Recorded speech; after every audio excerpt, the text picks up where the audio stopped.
Hello and welcome back. As always, my name is Leyzar and today we're back in Heroes of the Storm, this time with Malthael. So we're gonna be highlighting the meta build, what people use now for Malthael, what is considered to be most efficient.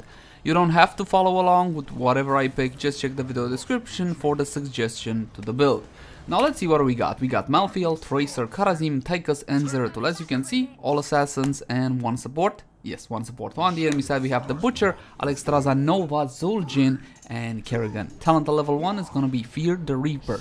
This is a separate activated ability on your 1, 2 or whatever key you want on a 25-second cooldown. Increases movement speed by 25% for 4 seconds. Alright, let's come into lane and talk a bit about Malthael. How is he doing? Is he doing good? Yes, quite well actually. He currently holds the highest win rate for an assassin in the game, and never mind that, he holds the highest win rate period. He simply just wrecks everything. That's how good Malthael is right now.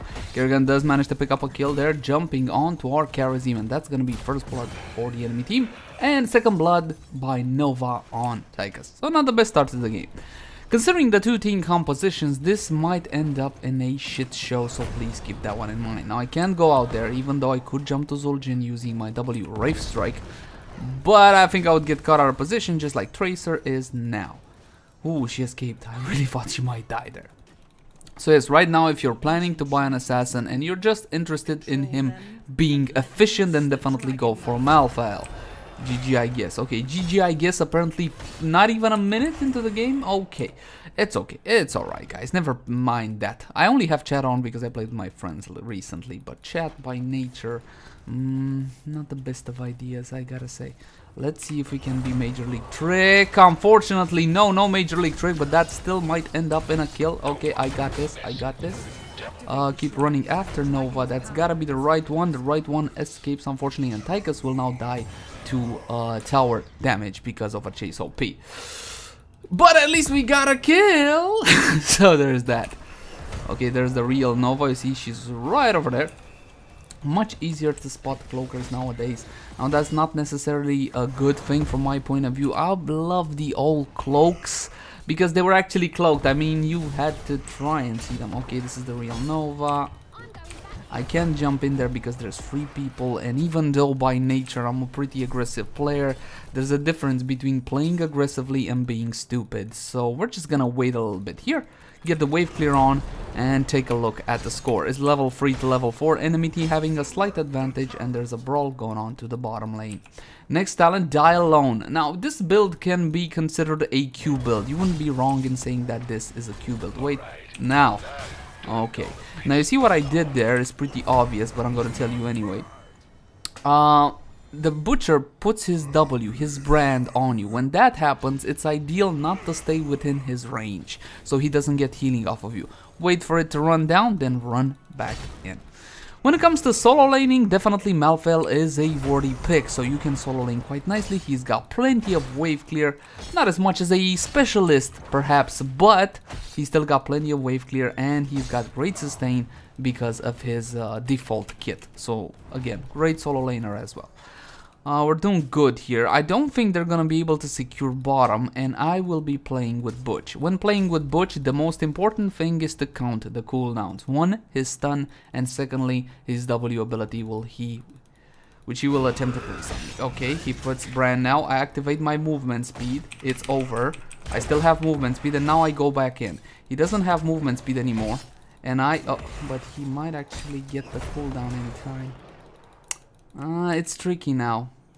I don't know if he'll get the cooldown in time or not, so I'm just gonna be backing away from this. There's 4 of my guys on the bottom lane, unfortunately not a single one on middle. The enemy team might get Dragon Knight, and they do. Don't know exactly if he would have gotten the cooldown there, the Butcher, on his W ability. So it's best to skedaddle, not give a free kill to the enemy team. I'm rather surprised that 4 people were on bottom and nothing happened there.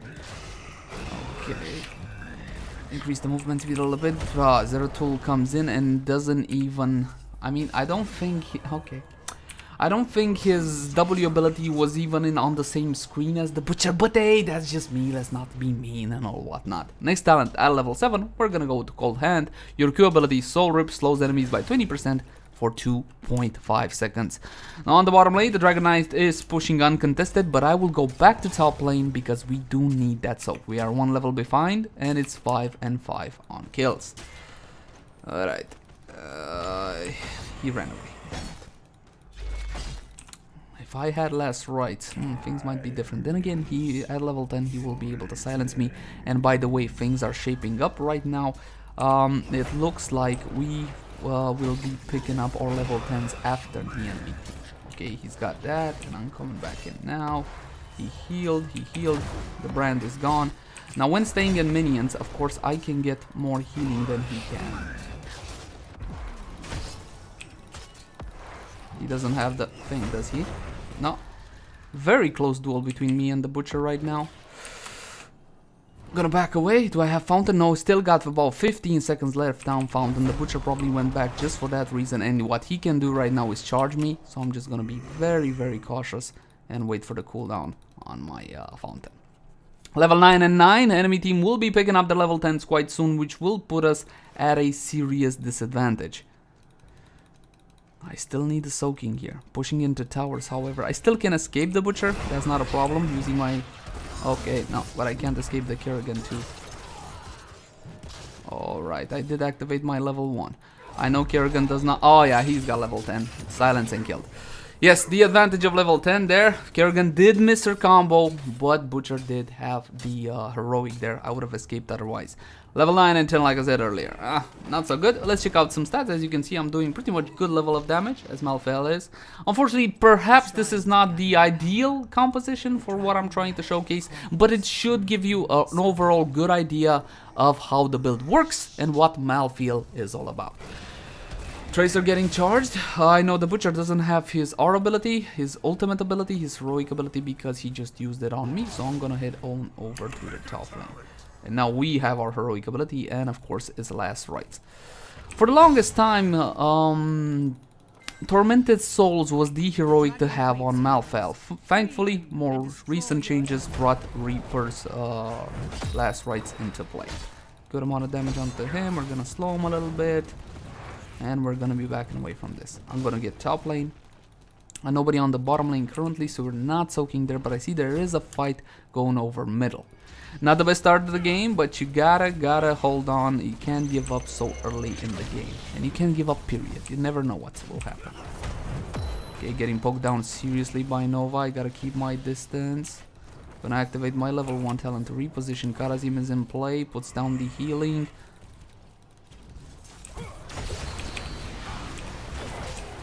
She did miss that. I need my... Okay, that's dead. Perfect. We're gonna die here.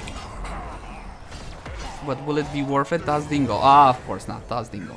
But he should be dead to the rest of my team. So that turned out in a 3-for-1 overall. I did lose my life, but we took out 3 targets in the process. And you see, because they were in front on XP, that brought us on the same level.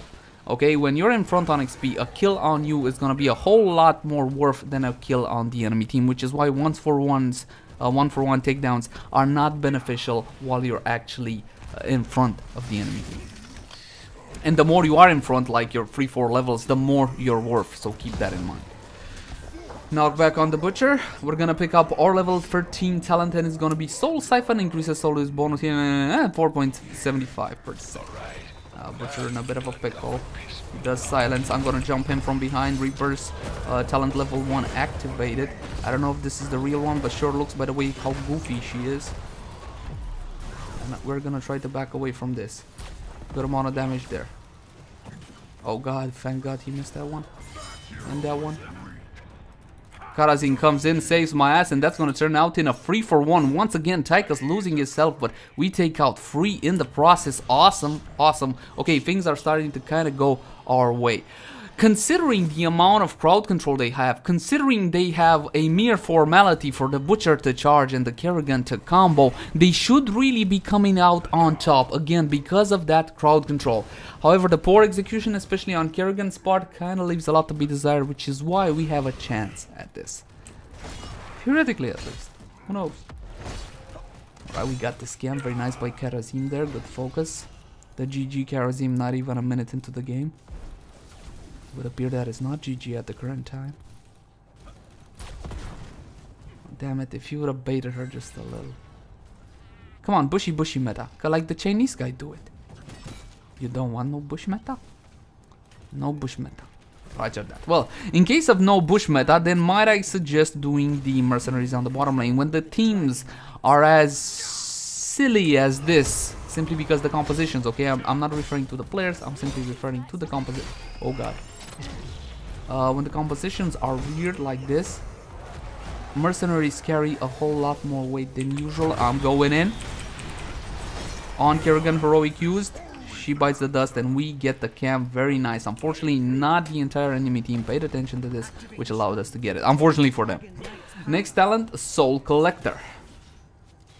Increases the range and reduces the cooldown of your Q ability. It's a Q build, yes. It's a Q build with last rites. That is currently the meta.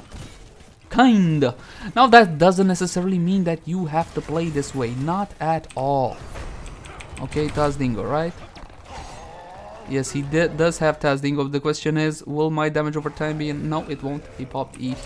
He popped E very nicely there. And he's gonna be able to remain alive. Level 16 to 14. As you can see, my team with a 2-level gap advantage now. Even though we started this rather poor... No! I was so waiting in the bushes for him. Come back into lane. Here's a look at stats. I'm surprised Tracer didn't die after that start we had. I thought for sure she might at least died a couple of times, but I'm happy she didn't.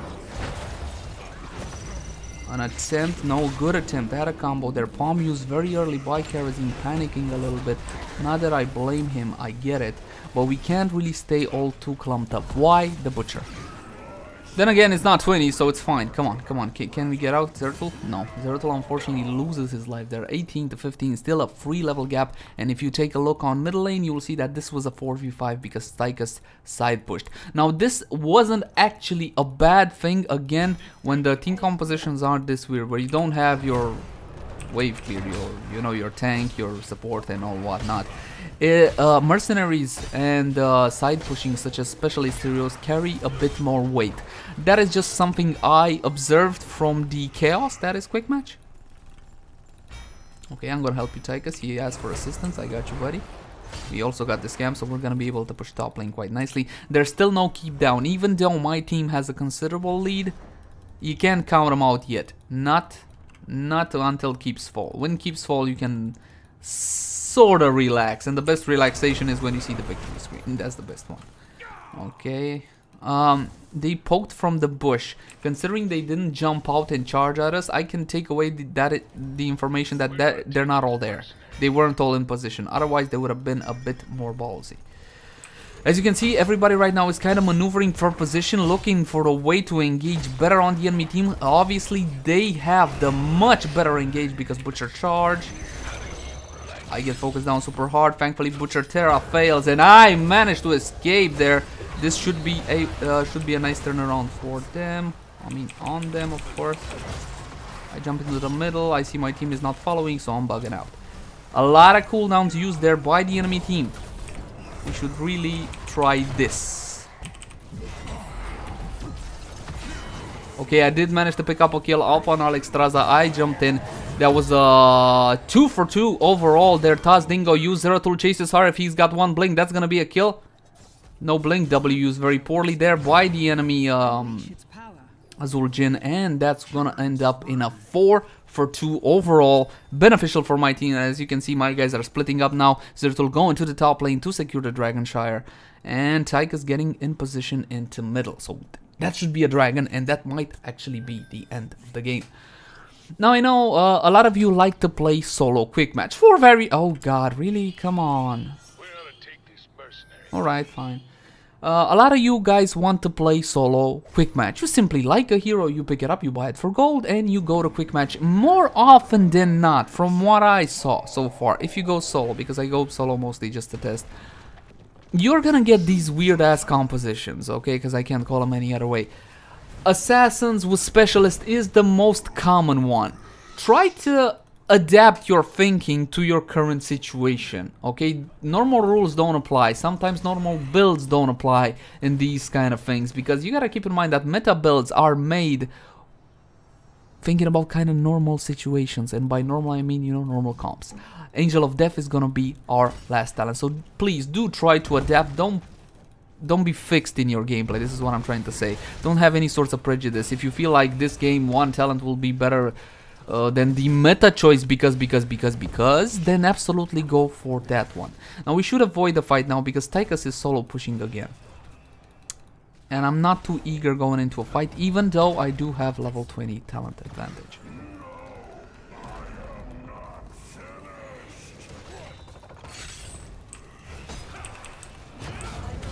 Any rounds are tool, okay. Heroic used. Angel of Death, baby. That's gonna give us healing. The enemy healer, Alexstrasza, did try to save him there. Unfortunately, it was way too late, and unfortunately, I'm saying unfortunately too often. Sorry about that. I know, it's a verbal tick of mine. Okay, frick off, leave him alone. I'm just trying to, like, dodge and stuff. Trying to trick him. I know you don't have the cooldown. Alexstrasza chasing, everybody chasing. Oh, the palm does go off. Come on, I'm gonna stay in your range, buddy. See, that's right. Are they gonna clean all of us out? Why you run back? Why not? It was a bad situation. Staying in there and fighting would have meant death. I'm not too eager for that. Right. Let's talk a little bit about murking. Malthael can murk, definitely, absolutely, no problem at all. Not as well as other heroes, not an example like a murking Rexar or Murky or stuff like that, but you can murk with Malthael. Just try to keep your trait up on as many targets as possible at all times. So rotate your basic attacks from minion to minion, depending on exactly what kind of camp you do. And why in God's name did I leave chat on? I always forget it. Alright, we got that. As soon as Tracer hit it there, that was a disengaged situation. Let me make it perfectly clear. There is still no keeps down on either side, meaning it's anybody's game. And you see Butcher is chasing Zeratul, and he's kind of getting cornered there. There is also Zul'jin. I'm gonna go back. I'm up level 21 to 20 because of the last team fight. Enemy team did manage to tie us in talent tiers. And with the kill on Zeratul, we are put in a pretty bad spot. Dragon Shrines are gonna be activating in 5 seconds. That's all, 5 seconds. And we're gonna have Zeratul down for a full minute. This is not gonna be good. I could oh yeah. No. No, she's gonna pop Heroic just to get away. That was actually a smart choice on her part. Popping Heroic to get away from that. Considering if she would have died, that would have put us in equal footing with the enemy team. Now we're forced to kind of skedaddle all over the map. Tracer does end up dying to Nova there. Not too great. Tychus in the middle. He might get caught out if he takes this path. No, thankfully he took the safe path and we're backing away. Right now it's a 5v3 and this might be the end of the game if we're not very careful. It's gonna depend. Yeah, they are being smart. I was just gonna say it's gonna depend if they're gonna go for the objective or not, but they are going for objective, and this is a 17-minute Dragon Knight. It's gonna hurt like hell, and there's nothing the three of us can do about it. We could go in. I know what you say. Yeah, try to interrupt, but you're gonna give them more kills in the process. That is almost guaranteed. Let them push in. They're gonna get roughly to where the keep is right now by the time Tracer respawns, and we can take a full fight. Zeratul tries a little bit of something there, not even close to succeeding, sadly. Top lane is being pushed, middle is being pushed, and once again the game turns around in the favor of our opponents. It started in their favor, then it was ours. A couple of mistakes on our part brought the game back to the enemy team, and I'm not eager on jumping in again. You saw what happens. I may get a kill, but I'm probably gonna die. Tracer is up, like I said, by the time they're at the keep. Zeratul tries the flank and ultimately continues dying. And this is 4v5 once again. Jumping on the backline, trying to do a little bit of damage. Kharazim does use his palm. It does trigger. Gonna pop Fountain. Try to chase, try to major league chase, and that's gonna be heroic on my part. It's gonna give me the healing I need. Will I survive? Butcher is here, overchased a little bit. But Alexstrasza popping heroic, helping out her team and damaging me down, and at the same time did manage to get a kill on the Kerrigan. And if the enemy team pushes in, this might be the end of the game. Phew, I tried, guys. I tried what I could. Good palm on Kharazim there. Too bad his attitude is a tad rotten, because other than that, he plays quite nicely, I would say. One more basic attack will secure the kill. No, thankfully Kharazim does manage to get away with that. But this should be GG. As long there's not much Kharazim and Tracer can do. They're gonna run in and die eventually. Probably that's gonna be it. No, nothing they can do about it. Well, I hope the video outlines what Malthael is capable of and how the build works. I'm gonna thank you guys for watching. Like, favorite, share, and subscribe if you enjoyed the content. If you got any feedback for me, please let me know in the comment section down below. I would be more than happy to read it. Bye everybody. Bye bye.